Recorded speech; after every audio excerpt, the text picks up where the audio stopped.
Piers, thank you so much for joining me today. It is an absolute pleasure to see you. Yeah. You've asked me to mention the date, which is a very good point. It is the 29th of November, 2021. It is the first day of snow out in the field in the UK that I'm currently sitting in. And it's an absolute pleasure to have you here with me. Thank you so much. Pleasure to be with you. Thank you. For those who might not have encountered you before, Most people. most people you say, how would you introduce yourself, Piers?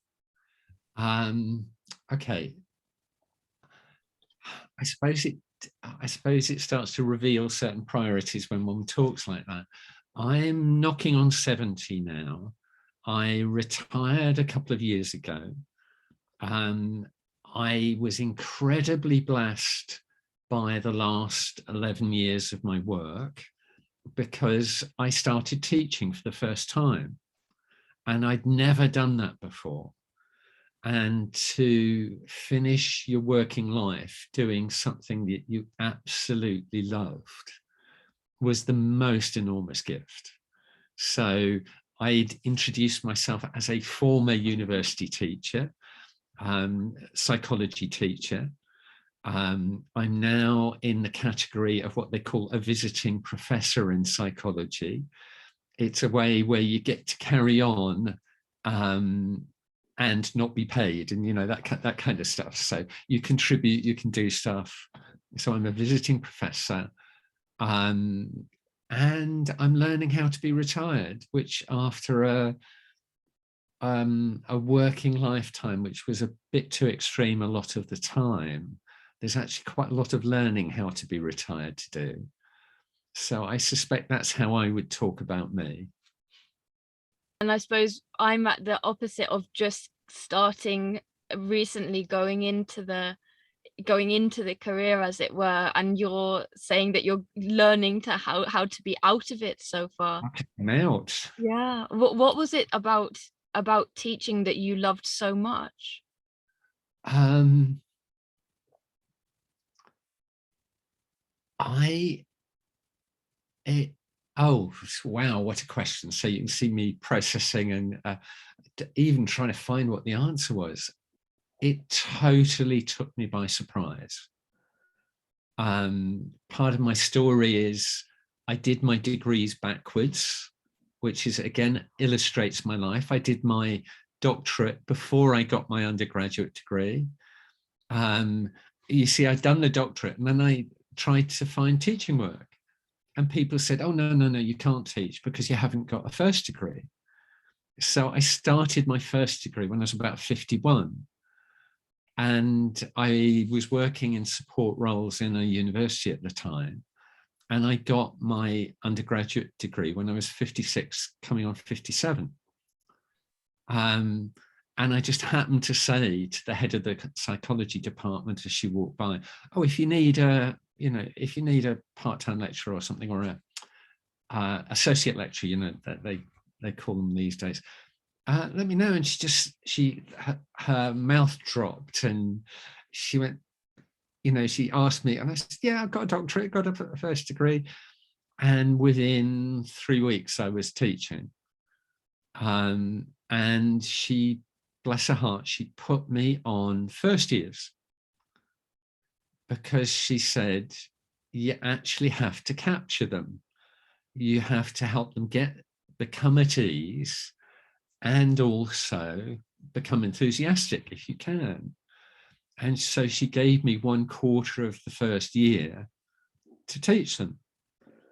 And it was a way of thinking how on earth to do that.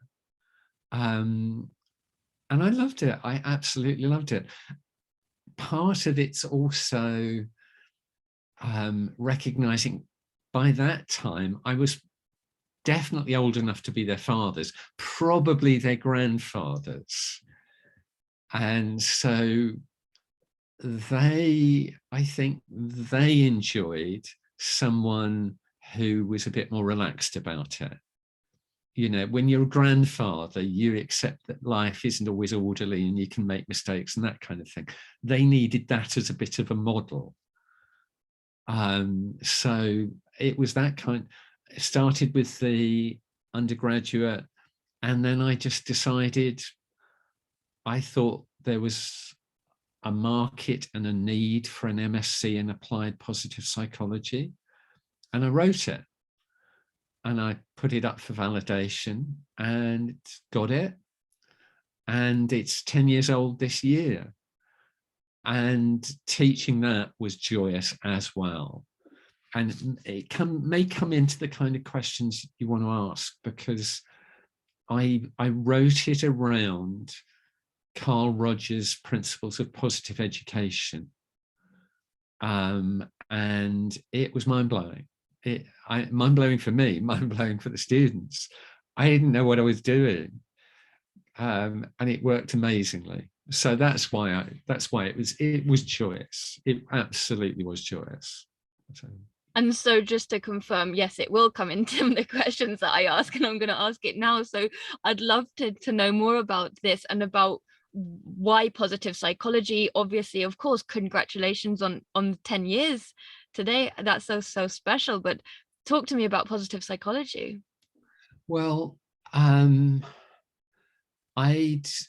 of the things I'd say is I've been what I would call a student of human change all my adult life. All my adult life, in whatever job I was doing, I was asking how people change and how people change well. And so I got, I'd got 40 plus years asking those kind of questions. And as positive psychology started to rear its head, late,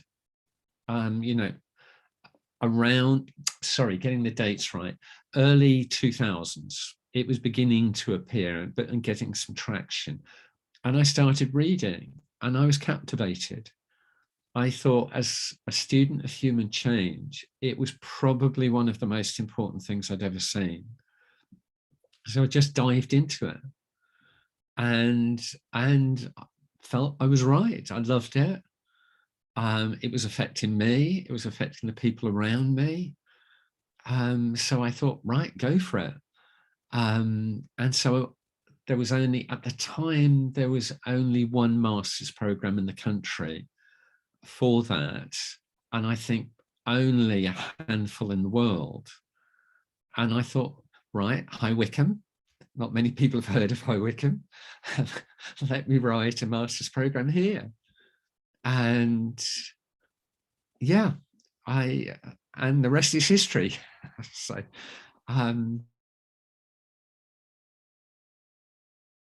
I felt structuring it wasn't that hard. What I did, though, was, it was a Carl Rogers principle. It was not saying, I'm telling you what you need to know. It was saying, I'm telling you what's out there. You decide what's important for you. And we gave a structure for an assignment and we let them choose their assignment. So we said, it doesn't matter what you do, ask your own questions, but have the same structure so there's a consistency. And it blew their minds, because it was saying, learn what is most important for you, not what's important for me, for them. And they just caught fire.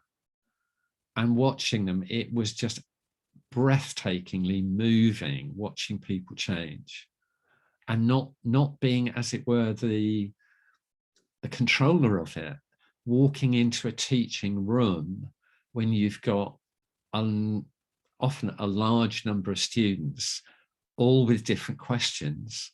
You have no idea what's going to happen, none. And just to be willing to let go and let it happen, it just was it breathtaking. So that was it.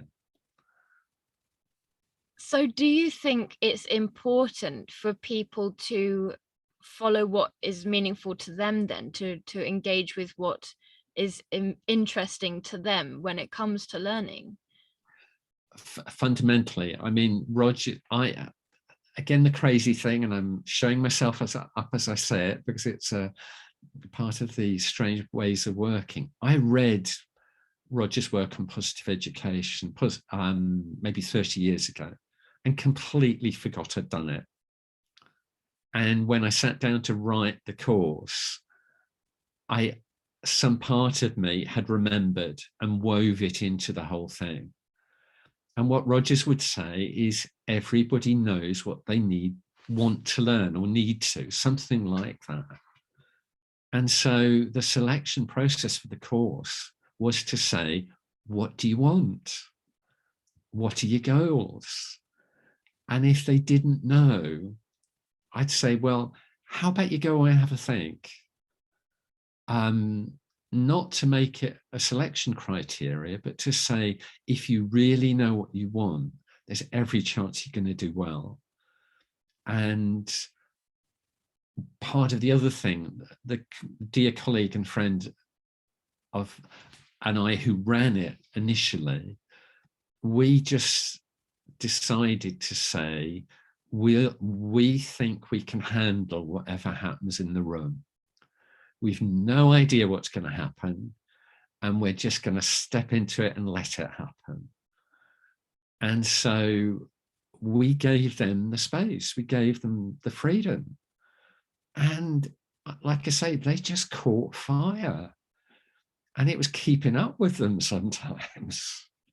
So yes, yes, I do think people know, and if you support them, they'll do it, and they'll do it well for the most part. So what is the basics of positive psychology? I feel if you've written a master's on it and taught it for 11 years, you might be able to give a little bit of a insight into that. Well, it's a big question, and how to say it simply is a challenge. Put simply, it's about what is the best in life and what is the best in us. So what is happening when we are well and flourishing psychologically? And so when it was launched or proposed in its modern form, people started to go, well, it's things like strengths or gratitude or positive emotions and things like that. So the subjects were beginning to come out. And the big thing then, and it's still hanging on, is the people leading it were saying it needs to be a scientific discipline. So that's another way of saying research methods at the start were all quantitative. So how can we prove that this is well-being? So what's happened is around that subject area, a whole bunch of subjects has grown, deepened, coalesced. It was also a way of saying perhaps psychology was overly focused on what's wrong for people or with people, and we'd forgotten to ask what's the psychology of it all going right. So pendulum swing, so when you write something that says, okay, let's move away from what's wrong to what's right, you kind of focus on that. But then, of course, life intervenes.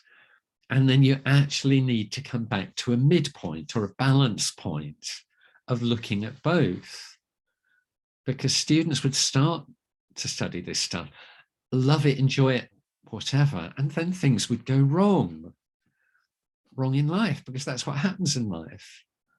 And they would say, bless them, I shouldn't be here because I can't be positive. And we'd smile and say, okay, really get it. How about you stay? And we learn how to take care of you via the positive and to balance the two. And most people would stay and do it that way. So that's a kind of bit of background. I hope it gives you a snapshot of sorts. Yes, absolutely. Thank you. And don't tell Carol, for example, but I've always had this real interest in positive psychology, never explored it thoroughly, but I remember stumbling across it during my undergraduate degree, having had a lot of the kind of background into this is what's wrong with you, this approach shows you this is what's wrong with you, this approach shows you this is what's wrong with you, and maybe a bit wrong with society. And there was always focused on the wrong, and there was something so intriguing and what's the word, kind of just refreshing about this concept of looking at kind of struggle or change, but from a positive angle. But I joke about Carol there. Why I use her as an example. Why often you can have this kind of kind of critical connotations with positive psychology also exist within the field. So what's your perspective on that? Where did this come from? What does that mean? Well, so for anybody watching, it's probably important to say when you talk about Carol, talking about a lady, an amazing lady called Professor Carol Riff, who is based at the University of Wisconsin in Madison. And I am the most massive fan of Carol. I've been at conferences with her, I've been on platforms with her, and she is very critical about positive psychology. Now, there are different reasons for it, but if I try and do justice to her and say how, because I actually agree with her. You see, when I taught undergraduates, I taught them the history of psychology. Because it's not, you can't say it's just a science. It's psychological, it's social, it's cultural, and it's historical. So when Carol said, actually, can we just get it straight? Positive psychology has been around a long time. And it has. I mean, Maslow was talking about it and writing about it in between 1941 and, 1949 and 1954. The first time I think he put it in print was 1954. So for there to be claims that positive psychology was established in 1998 aren't actually accurate. So that's where Carol goes. She goes, it's certainly one of the ways, she goes, let's remember what was there before, because there was some terrific stuff there before, which includes her own amazing work. She, to me, Carol is a genius. There's no other way of saying it. Her theory of well-being, which she developed 1989 and grew from there. Positive psychology existed before 1998. And that's where Carol's coming from. Let's forget what was there before. It's not all what's appeared after 1998. There's an awful lot of stuff around. Let's respect it all. I love that she has. I've been in enough meetings with you two of her doing a little niggle at you, with obviously always with absolute smile and good humor, because it allows me to kind of ask that question and to reflect on the different sides that that exist with all the different approaches that we have. Of course, it's very easy to say, right, we're here talking about positive psychology, and can you tell me all the good things and obviously support it entirely, or can you talk about existentialism, why it's the best? But that's not the best way to kind of explore. I think it's always to often be critical or to explore from different angles as well. And I suppose we've managed to avoid existential psychology at all up until this point, but of course this is what this this project is looking at. So how did existential ideas or philosophies creep into your psychology or positive psychology world? Okay. So ahead of that, I'm just going to do one more on Carol, you see. Absolutely. What I would love to say, in the hearing and in the sight of any viewer, was to say the very first time I met Carol, I said to her, you know, she was at a conference, she was a major speaker, she was going to be really busy. And I just said to her, look, I know you're going to be busy. If you've got the time, will you make the time for me to tell you what a difference you've made to me and my students? Because her work pre-existed 1998, and it was a fundamental part of the teaching of the first year of the master's program. So I wanted her to know she was in there and making a difference. Okay, and she does. So that's why the most enormous fan. And we can come back to some of that, because some of what you'd like to know existentially is deeply embedded in some of the major things Carol is finding in research terms right now. So maybe come back to that. Okay, so existential. All right, so I'm going to show myself up here. I'm going to embarrass myself here and say, if you'd asked me that question 18 months ago, I would have said to you, well, I actually really don't know. Because at the time, existentialism, or the existential to me, was the domain of some philosophers that I found very hard to read, very obscure. And so I would have said, don't have a clue. And then life intervened. And what I mean by life intervening was 18 months ago, I started to write a book proposal about essentially positive psychology across the lifespan. And because lifespan developmental psychology had been part of my doctoral work, so I knew the kind of positive implications and side to it. And so I put the book proposal in, March last year, 2020, with a particular title on it. And the editorial board of the company I gave it to came back and said, yeah, we'd like it. We'll give you a contract, but we think we think you need a different title. And they said the title we'd recommend is Positive Psychology Across the Lifespan, an existential perspective. So back in the spring last year, suddenly it was like, okay, I love the title, by the way. I said, absolutely fine, brilliant. You've seen something in the proposal I hadn't, only too pleased to work to it. And yeah, I'll dive in. And so I'm going, okay, what's this existential stuff then?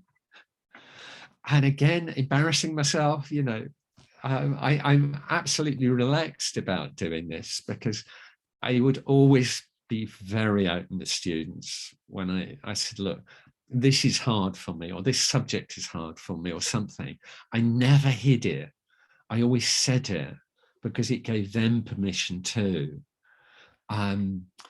So I started diving in the deep end. I started to go back to the basics, the philosophers, and I was getting in the most monumental tangle, huge. And then I picked up a book, because I was also at the same time crazy doing multiple things.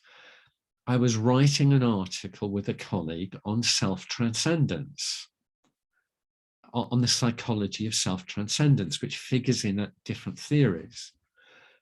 And I picked up a beautiful book on self-transcendence, and it had 4.5 pages on existential psychology. And I read it and I went, oh my goodness, I get it. Because I mean, again, trying to say it in simple terms, I might go into complete meltdown. The existential is life, existence. And it's the word existence, and you'll know way more on this than me. I do really put my hands up and know that. The quality of our existence. That's what existentialism is. So, and if one listens to people like Brian Cox, Professor Brian Cox, talking about the universe, you know, our existence is a miracle. So if we can look at our lives as miracles or something extraordinary or unique, what do we do then? And then I suddenly went, well, hang on, Carl Rogers was existential, Maslow was existential. And you know, Carol in her current work on purpose in life, existential. I'm going, I've been doing it for years and I never knew. So that's how I got into it. And that's how I started to work out what I believed it meant. Is that all right? More?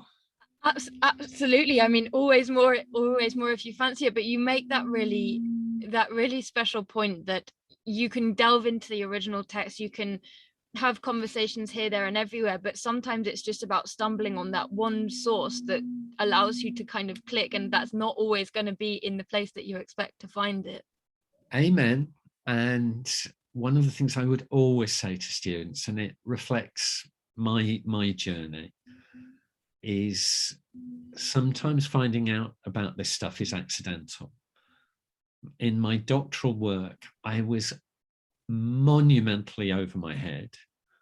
I was looking at the subject of creativity across the lifespan, and I couldn't make sense of the research. I absolutely could not make sense of it. And the only way I made sense was to go back to the beginning and read forward. So I drew a line in time and I read forward from that line in time. And suddenly it made sense, because suddenly you're getting all the bits come together and you can work out how the pieces fit. And I'd say to students, if you pick up a book and it doesn't work for you, put it down and go looking for something that does.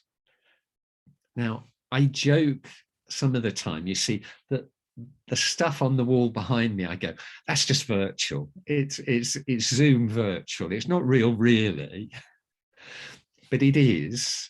And the bookcase goes the entire length of the wall. And it's my living out what I've just said. If I'm looking at a subject and trying to work something out, I keep going till I find the book that works. So, and sometimes that book is not always going to be specifically in the topic of which you're looking into. You're not always going to find the most clear, concise, basic summary of what existentialism is in a big existential book, because their concept is to their purpose is to go and elaborate. Whereas if you've got a tiny little chapter, like you were saying, in a book that is not primarily focusing but needing to give you the little kind of insight into it. It was that, and it spun me off, you know, in the sense it made me realize key people were Maslow. It made me realize that existential is also humanistic psychology. And so I was realizing Maslow was there, Carl Rogers was there, Viktor Frankl was there fundamentally on meaning. So I go, those three names, I dived into them to be able to work out more of what to say in the context of the book. And of course, Paul Wong. It's very important to remember, you know, Dr. Wong, because he put forward existential positive psychology. So it was how to make sense of that and write about that as well. So that's how the pieces kind of came together. When I started this project, I was expecting people to give different answers as to how they understand existential ideas. But what has been perhaps more shocking for me is that each person has very, very different main influences from the existential field, and that there are very, very different views on where and who started existential ideas as well. I know. Yeah. And at times like this, I would always go, relax. So people disagree, make sense of it yourself. And, you know, when I started down the positive psychology road, I adopted exactly the same principle as I did with the doctorate. And that was, I drew a line in time and I read forward. And so you spot all the arguments and the discrepancies and how things hang together and how things are evolving.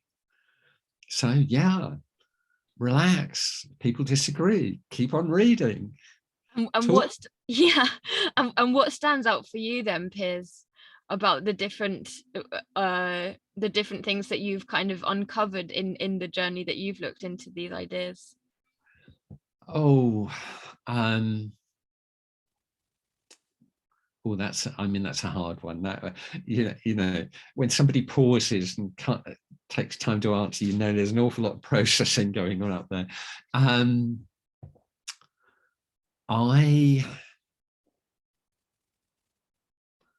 Okay, this is where I stick my neck out, because my answer to that question would be, while I understand why people assert that psychology has to be quantitative, I'd also say I think there are some questions you can't answer quantitatively, or you have to start from a different place. And so my specialism has always been qualitative, and my explorations have been qualitative. So for me, existential psychology is qualitative psychology, a quality of life. I start there. There are some very strong views even now. Major textbook published earlier this year said the only positive psychology is quantitative. Anything else is not positive psychology. Absolutely, you know, no, it was black and white, no negotiation. And I go, sorry, not buying it. And go, you see, one of the principles of qualitative psychology is it will often give you the questions you can then explore quantitatively. I'm not saying no to quantitative. I'm saying there's a certain sort of questions I love, and they tend to be qualitative. And then I say, okay, then you can work out your hypotheses and what you want to test. Is that okay? I think that's such a lovely way to put it. Had this image in my mind of someone running to you and being like, Piers, look what they've just written about positive psychology. But I suppose you find out different ways about different new publications. Well, the joke with the master's students was, don't go to the library, ask Piers what's in his library. And joke and not a joke, you know. So yeah, I was on top of it. I'm not sure I am now. It was very expensive staying on top of it, really expensive. But and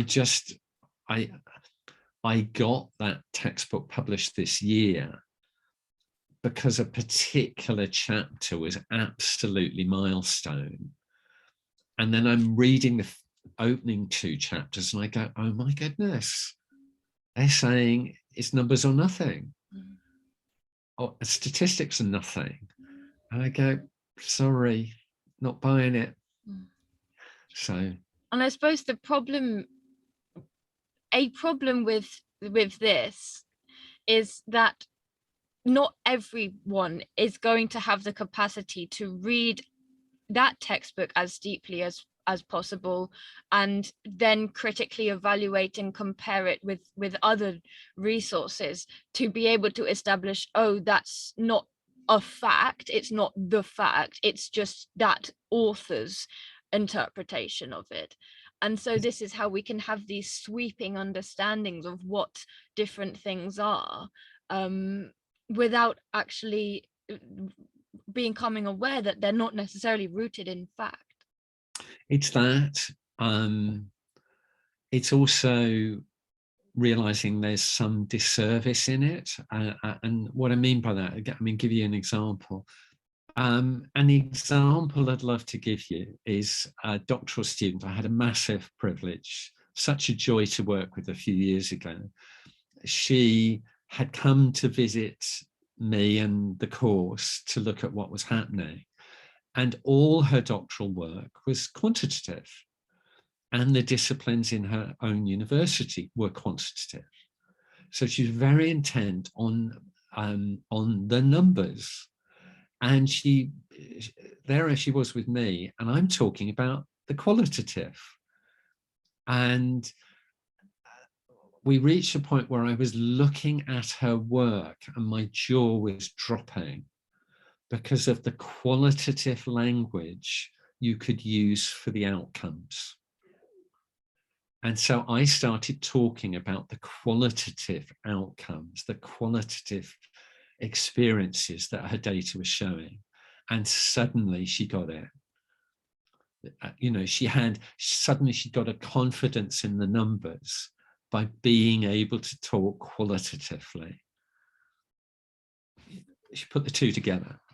Yeah. So that's why, you know, I make no apologies about being, you know, qualitatively oriented.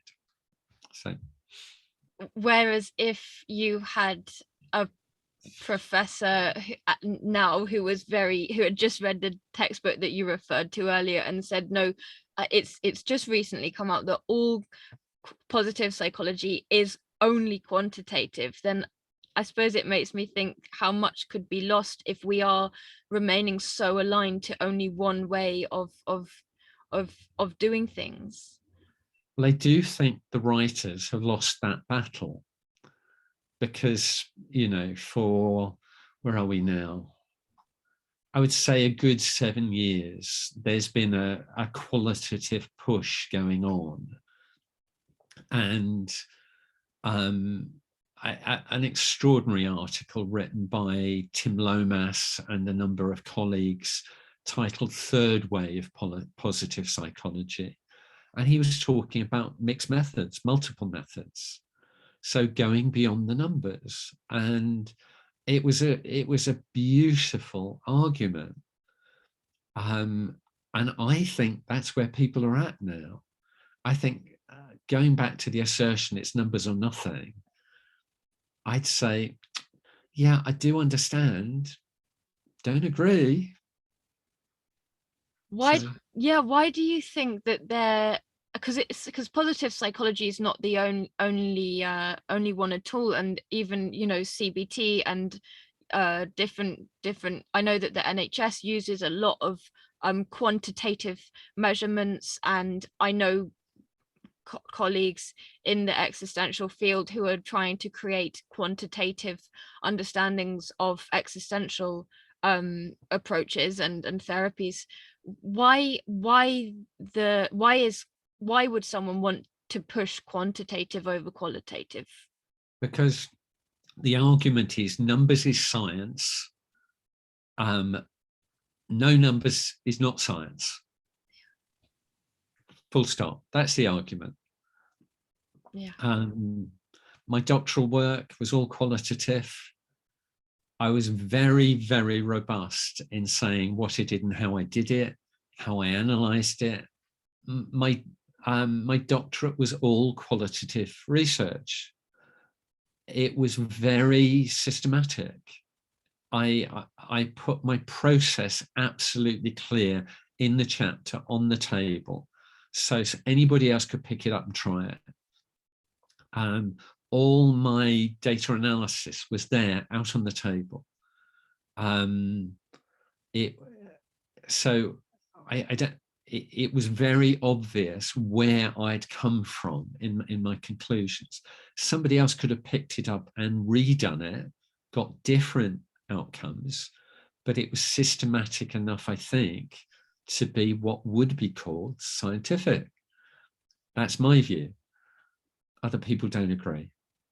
Presumably your examiners did agree though, if you were awarded that. Thank goodness for that.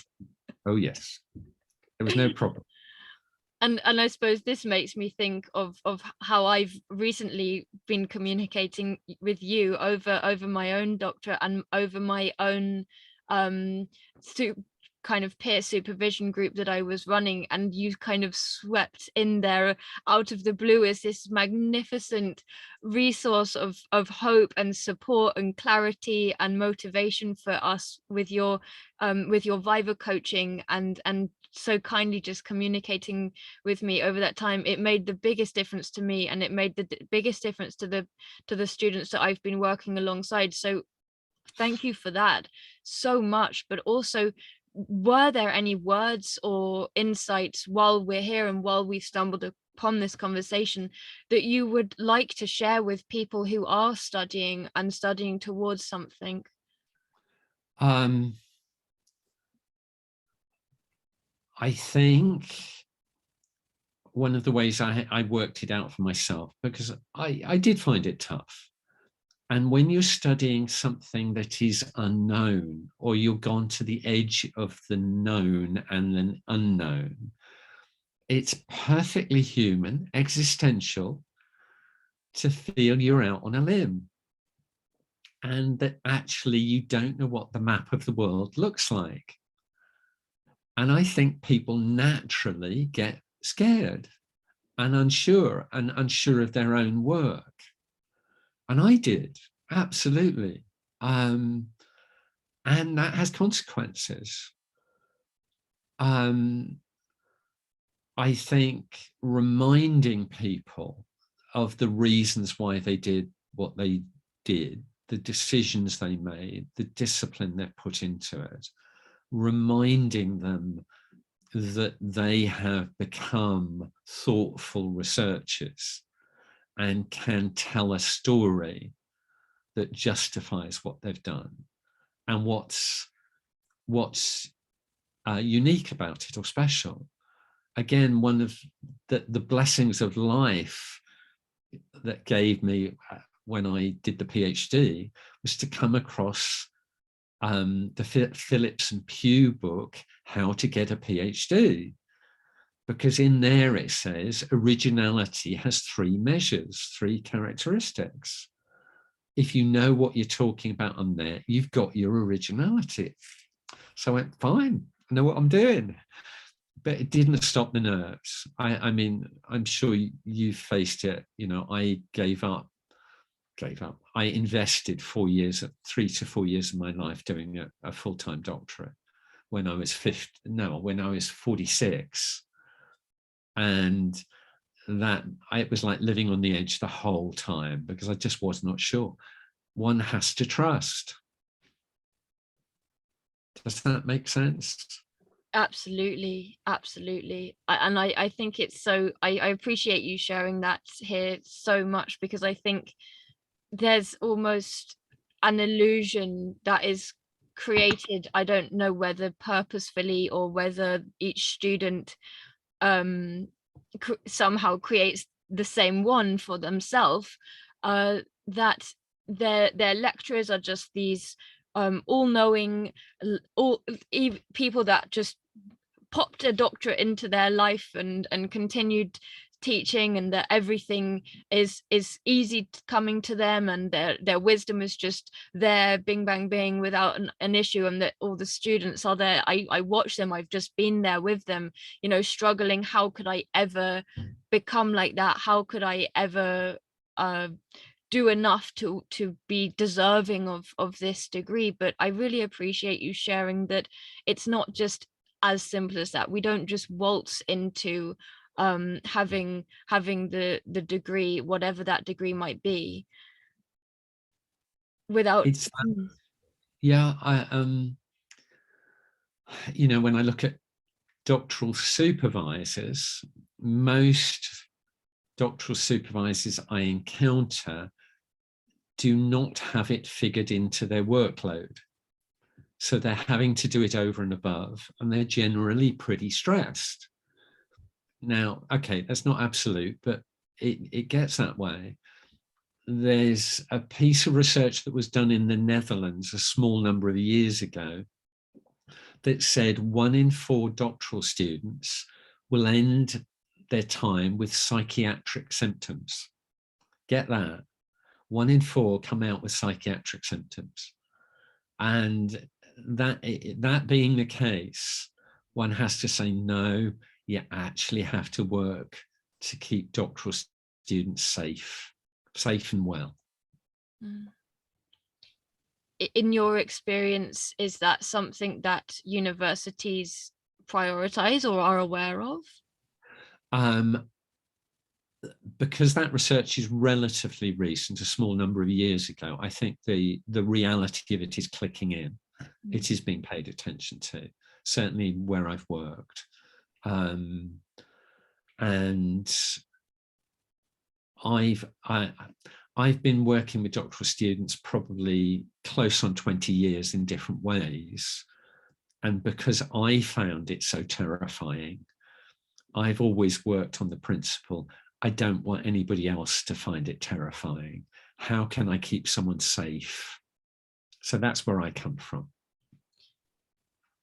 So yeah, and it's making me think that when we are still able to be with that experience, whether positive or even a challenging experience, when we can still remember that, when we can still resonate that, even if we're older and we're no longer in that experience, we can have an awareness and a compassion for other people experiencing it in a very different way than if we have moved on completely from it and detached ourselves from it. Even just thinking about what it was, I work with teenagers at the moment, and I'm hearing them sharing their story, and I'm allowing myself to reconnect with that teenage experience for me, and it's reminding me to be compassionate. And I remember at the time thinking, if only, when I was a teenager, if only people could understand what I'm doing through now, because they don't remember what it's like to be a teenager. They're now an adult and they've kind of moved on and left behind.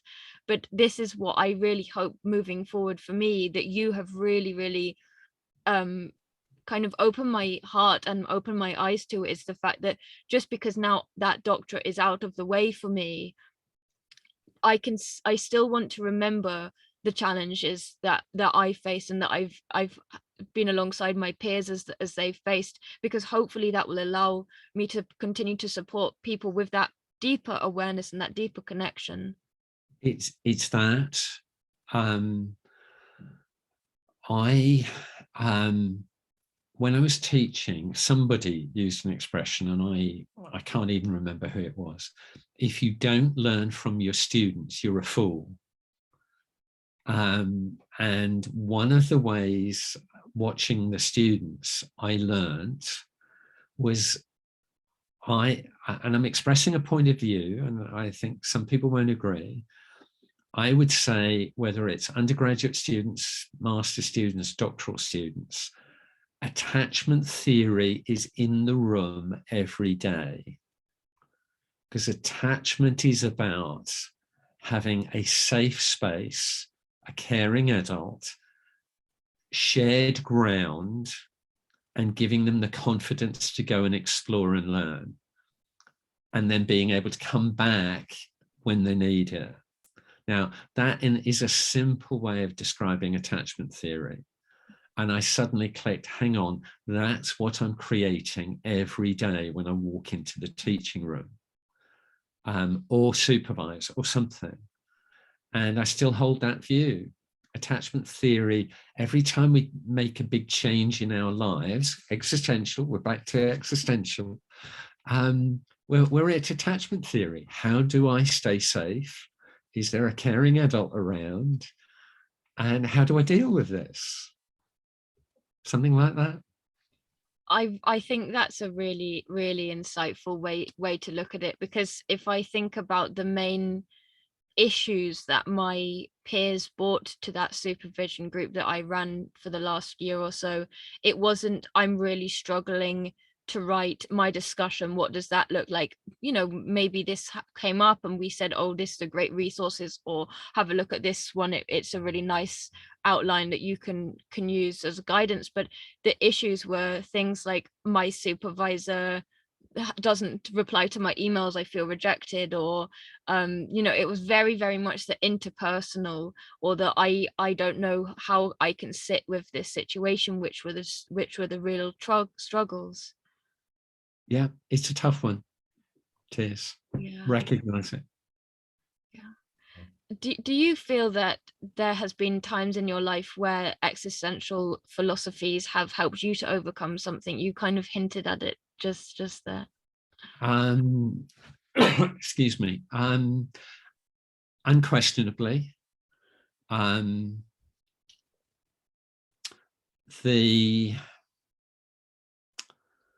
It's one of those.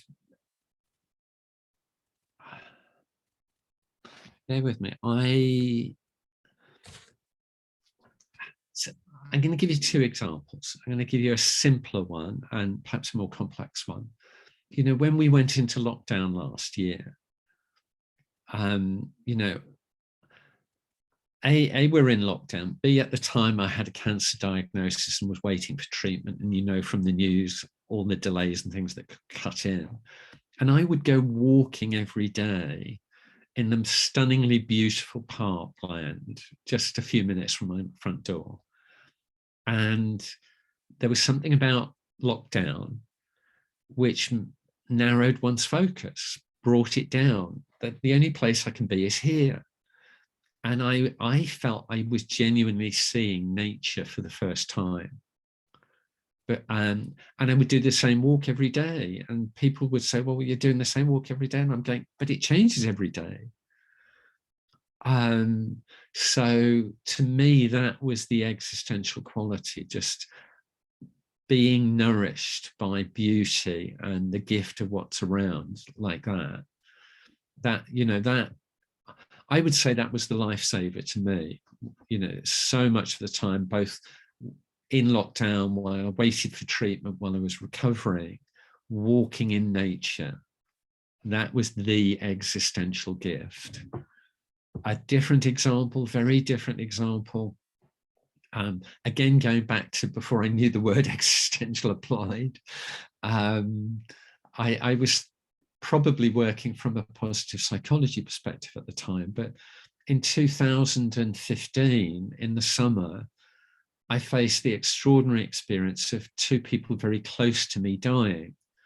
And they died bizarrely, under very similar circumstances. So twice during that summer, I was sitting in intensive care with them.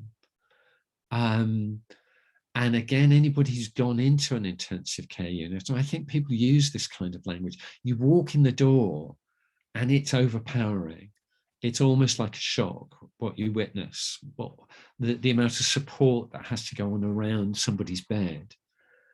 And I felt, and I think I know other people felt, you walk in the door and you start to shut down because it's so overpowering.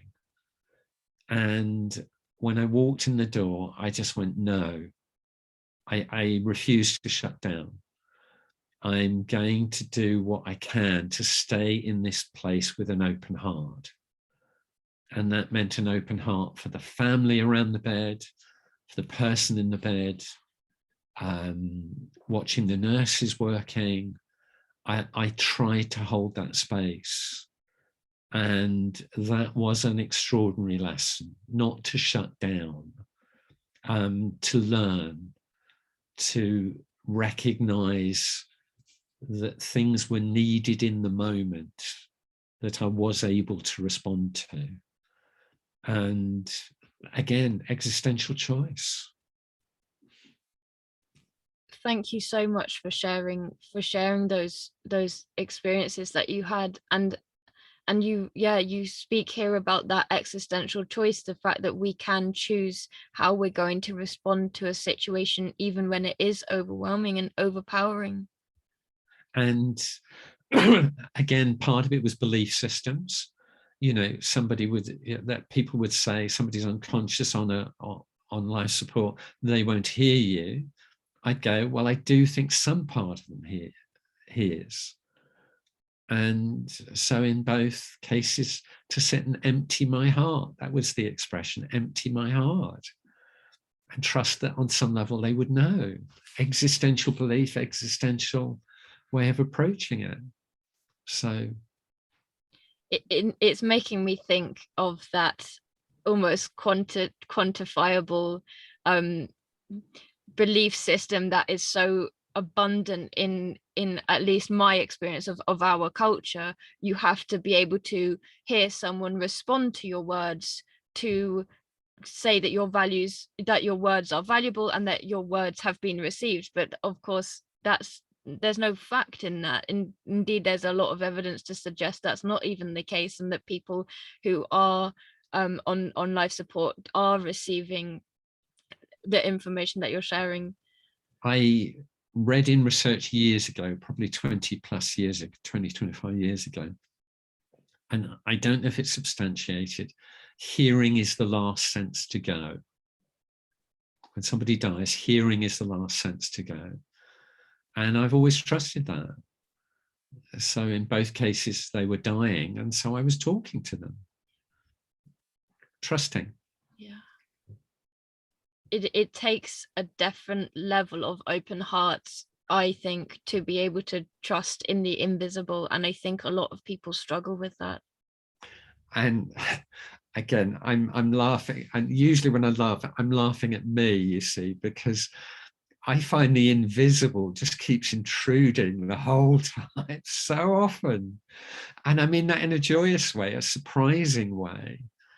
You know, the concept of synchronicity, you know, meaningful coincidences. It's like, I think the invisible, or the world around us, again, back to existential, it keeps coming in, you know, the textbook I was looking for but didn't find, or the textbook that I really needed and didn't know fell off the shelf and hit me.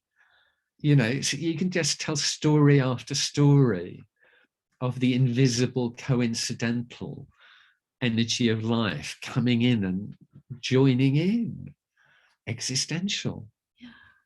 So, what for you are some of the main existential themes, if we speak in a way for someone who might not have come across existential ideas before? themes, well, I go from, I talk my way, so I would say how I've encountered it.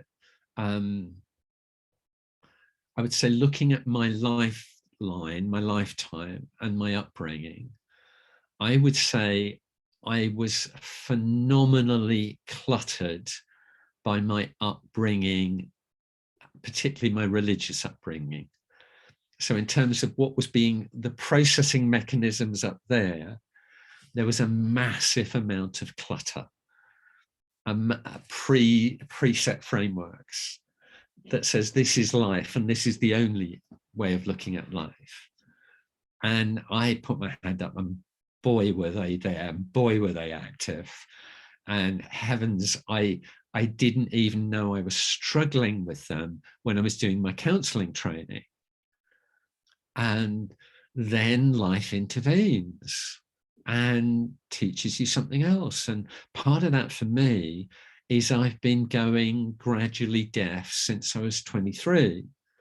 Now, it's been very gradual, but it does mean, for example, in my 40s, 50s, 60s, when I'm doing counseling work, I have to really work to hear. And so I don't have time for the clutter. Yeah, I'm having to put so much energy into listening and being with someone that I don't have the time for the clutter to cut in and start interpreting. And that to me winds back to something Rollo May wrote in his book, A Way of Being. He said, how often can we truly say we meet the other person? We're so busy putting templates of experience and prior experience in place that actually we put a barrier in place. And so being deaf and having to listen and listen carefully actually steered me towards encountering the other person. And again, watching the way life teaches us, I mean, really, really teaches us. A life-changing afternoon when I was working with clients totally changed the way I practiced. I'm going through this effort to hear, but in the effort to hear, I heard there was a time when they were talking to me, and I noticed the tone and the volume change and the way they talk. And then I realized they were talking to themselves. And so I started to engage with what they were saying to themselves, not me, because they were asking themselves a question. So I just mirrored the question very gently, and they answered it every time they answered it. So I wasn't, it stopped being me and them. It started being them, as it were, asking themselves a question, noticing. I don't think they even noticed they were asking themselves a question. So by my doing it, they answered it. It shook me rigid when they came back the following week. Absolutely, I couldn't believe what they were telling me. Because in answering their own questions, they'd gone away and changed. And there was this crazy part of me that was going, this shouldn't be happening. It doesn't happen this quickly. Yeah, I must have done something wrong. You know, you see my script starts to run when they'd done something that was really important to themselves.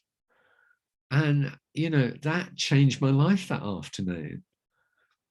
Just trusting people know what their questions are and sticking with it till they ask them. How about that? Absolutely, and giving them that space and having that genuine trust that they do know, rather than coming from an angle which I know some people and some disciplines come from the perspective of, well, I know what's right and I'll tell you what's right.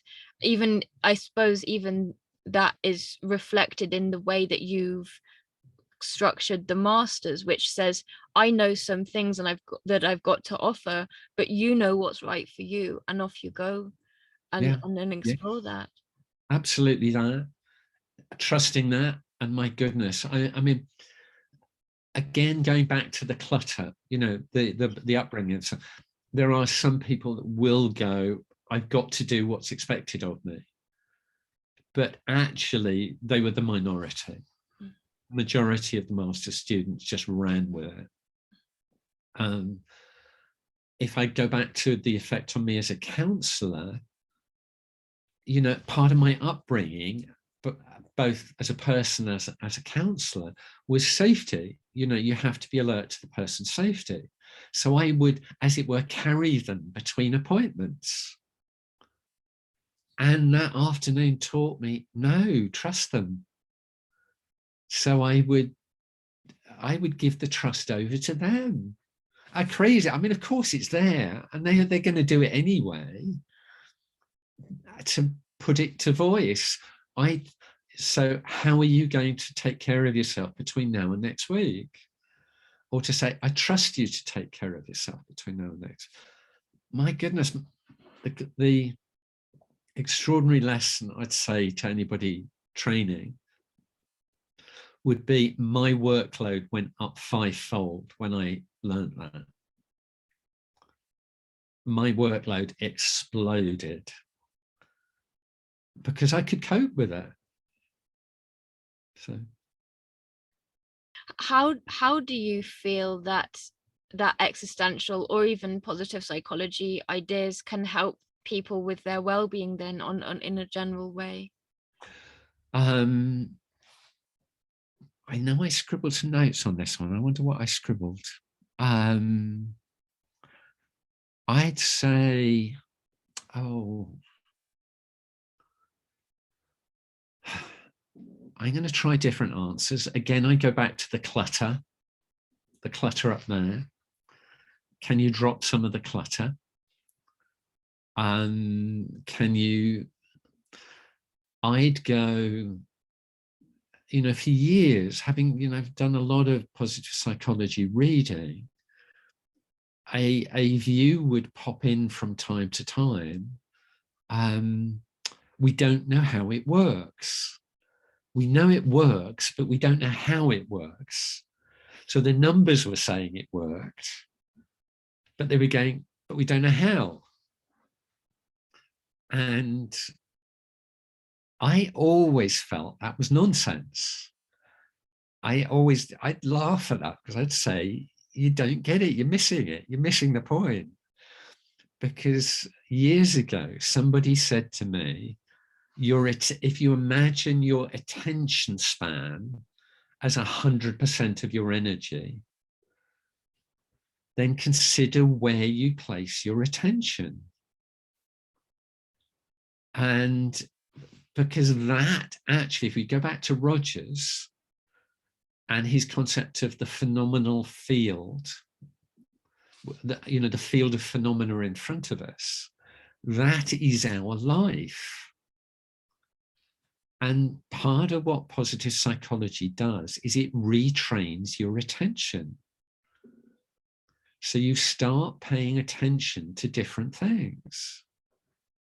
So, example of me walking in nature, gratitude, wonder, awe, nature unfolding, life unfolding. I'm paying attention to that. So as I learned it, my attention fundamentally changed. And I think when you watch students studying it, that's what happened. And one of the things I say to students, and it's an admission, and yet it's a statement of truth, as it were. Excuse me. I think for years I was probably low-level depressed. I think I was struggling for a whole host of reasons. When I started learning positive psychology, I retrained my attention. And actually, I think the depression went because I was paying attention to different things. When I was in lockdown and doing the walks in nature, yes, I was worried about the cancer. Yes, I was worried about getting treatment. And my outlook was so positive because of the beauty I was exposed to, because of the gratitude I had. So that to me is existential. Change what you pay attention to. Realize what you pay attention to is your life. It is the component parts of your life. And how you interpret what you pay attention to.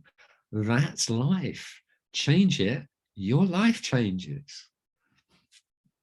How about that? Very, very powerful, very, very beautiful. I suppose before, I don't want to keep you for too long, as easy as it could be to talk with you all day. But you were mentioning the fact that you've written a book recently, and would you like to speak more about that while we're here? Well, bless you. Thank you. I'll tell you the story in perhaps short form. One of the modules I wrote for the master's program was called The Journey of Change, because part of what positive psychology does is it teaches a lot of content. So strengths and gratitude and positive emotions and like that, teaches content. But my perception is it taught content without context. And the context is, by and large, our age. So if you look at someone in their 20s, 30s, 40s, 50s, their context is different and how they would engage with those subjects are different. So that's a contextual factor. The other contextual factor is your needs change. So as you're engaging with a positive psychology contribution, how you engage in your 20s will be different to how you engage in your 40s. And that was not being taught. None of that, I felt, was being recognized or taught. So we wrote a module, I wrote the module and co-taught it, where we chose headings about context. It was the last thing we taught the students, and they would come back saying, why didn't you teach us in the first year? You know, we blew their mind because basically they knew, most of them knew very little of this stuff. So for practitioners, it was giving them context. So in my final throw of teaching, my dear friend and colleague, Dr. Matthew Smith, came up to me one afternoon after I was teaching this, saying, this should be a book. It should be a book. You should write it. It should be a book. That's what the book proposal was. That's the book. The book is titled Positive Psychology Across the Lifespan, an Existential Perspective. So it's gone beyond the module. It's woven Paul Wong's perspective on the existential end. And no surprise, having taught it for 7 years, you sit down and try and write. You learn a whole bunch of stuff. So when we taught it in a certain sequence. When you write it, you go, no, you've got to change the sequence. So that's going on right now, this week.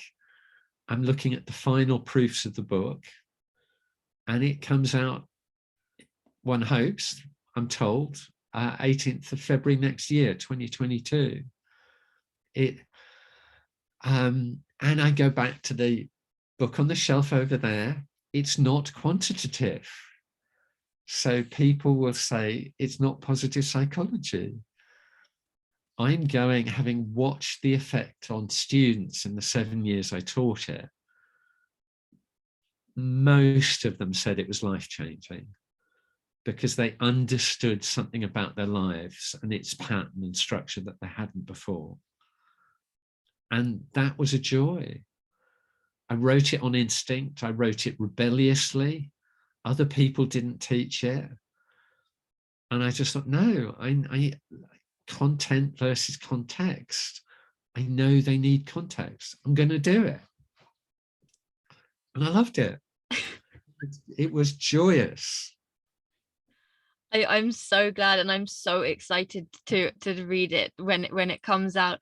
And very, very exciting that you're looking at the final this week. Is it fun to do, or no?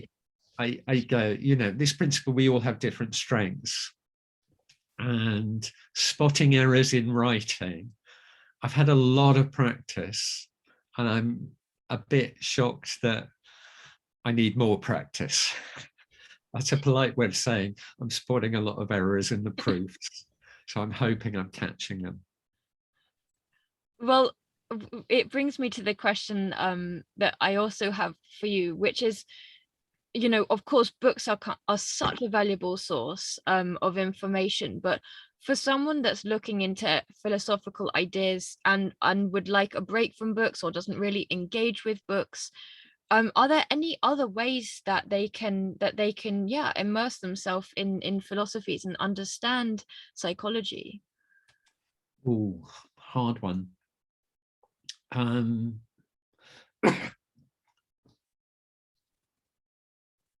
Well, I'm probably going to say something you won't be surprised about, given what I've said. I reviewed a research article for a journal 2 or 3 months ago. And it was on the subject of the psychotherapeutic effect of walking in nature. And the article was stunning because what it taught was in a relatively small sample group, 12 people. The 12 people revealed how their processing of life changed via the experience of nature. So it was as if they took an aspect of nature and put it together with an aspect of the problems they were encountering, and it was changing the way they were processing it, encountering it, processing it, thinking of solutions. And it was stunning. It was a stunningly beautiful article. And they were learning key aspects of psychology by looking at nature. And that, you know, I'd say, whoa. I mean, to me, that's a good example. Another one, which I hope, I wonder how it will go down. TED Talks started to surface when we started to launch the master's program. They've been going on for a while, but our students, you know, given they were at that time 20-minute chunks, there were some amazing talks and stories out there. Beautiful, funny, moving. I'd say, you know, if you're not going to walk in nature, look at a few TED Talks and see what happens. And you mentioned earlier, and I can't exactly remember off the top of my head what you were speaking about permission, you know, how we look to others that we admire for permission. And I appreciate this because it's almost gives this permission for anyone that might need it to say, okay, even someone really with his living in his bookcase right here, who clearly is so well read and enjoys writing and enjoys reading, also says there is such value in doing things that are not needing reading skills. Oh heavens. One of the things you learn as you get older is balance. Okay, you learn as you get older, you were out of balance, probably badly. And actually what life's own energy brings as you age, and I'm struggling with aging, and I've got no regrets in aging, because actually it's bringing me back into a balance that I was not previously living. Life teaches us, the rhythm of life teaches, the balance of life teaches us. So if we're out of balance, life will bring us back. So yes to all the books, joyous, they're my friends, as one of my cousins would say. And actually, my capacity to read has really dropped. Because life is making me be more in the here and now. That's aging. Yeah. And I had kind of given the sense of tone that we're coming towards the end of the interview, but I realize I still would like to ask you one thing that you mentioned. You spoke earlier about self-transcendence. Yeah. What is this for someone who might not have heard of it? Okay. Whoa. Short question, hard answer. I know, okay. I realized it's definitely not the end of interview, Okay. tiny little answer, but I just know I'll regret if I don't ask. If anybody's got internet search the title "Clearing the Pathways to Self-Transcendence." I took the view with a colleague that the literature on self-transcendence was chaotic and very, very difficult. And I thought it has to be written up in a way people get. So that's what we did in all of 3,000 words, which was a miracle. Okay, trying to answer your question. Self-transcendence is when we go beyond ourself. when we let go of ourselves and actually essentially give ourselves to the situation in which we're in. So somebody like Paul Wong would say, it's when we're in service to others, we actually transcend ourselves and give ourselves away. We're giving a gift to other people. Excuse me.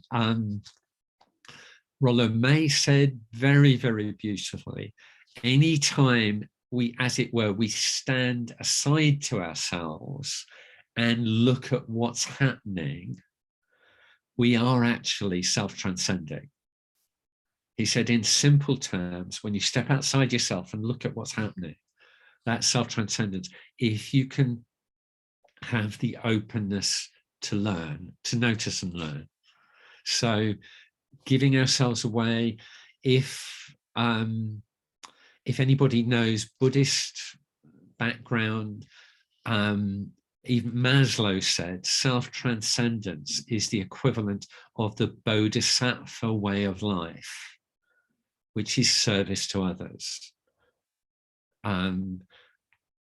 What Maslow would say in his writing, though, is to give oneself away. The ideal is we have to find ourselves in order to give ourselves away. And he said the people who would probably self-transcend were the people who were self-actualizing. They were being more of who they were. And in being more of who they were, they had more to give away. Does that make sense? It absolutely does. And I appreciate you answering such a massive question in such a concise and coherent way, and also giving a really lovely recommendation of where to look further from beyond this. I'm proud of that article. Yeah. Matthew and I did that. I again, it was teamwork. I wrote it. Matthew edited it absolutely brilliantly. I could not have said it in 3,000 words. He edited me right down, and it's beautiful. I really love that article, and it's open access, so it's free online. Mm-hmm. Well, Piers, it's contagious, your enthusiasm, and I really hope that when I've been in the field for as long as you, I still speak with the glitter in my eyes and the just sheer excitement that you do, and that you always do every time that we speak. I can't thank you enough for joining me, so that hopefully we can share some of that enthusiasm with people further afield. Absolutely, and bless your heart for the words. The glitter in the eye is existential. It's recognizing we're living a gift, we're living a miracle. The gratitude and the appreciation for it. And guess what it brought me to this morning? Talking with you. Having watched you, I know the impact you're having. So, that's a gift of the existential. That really means a lot, Piers, and thank you so much. Before we close, was there anything else that you wanted to add? Thank you. Oh, thank you. I love what you're doing. I hope it makes sense and helps people. I always try and be relaxed and human in talking, as in I do it with the students. If you live your own strength and frailty, you give other people permission to do the same. There we absolutely. Go. Oh, thank you so much, Piers. Thank you. Yeah, and we'll speak soon. All right. Bye-bye for now then. Bye-bye.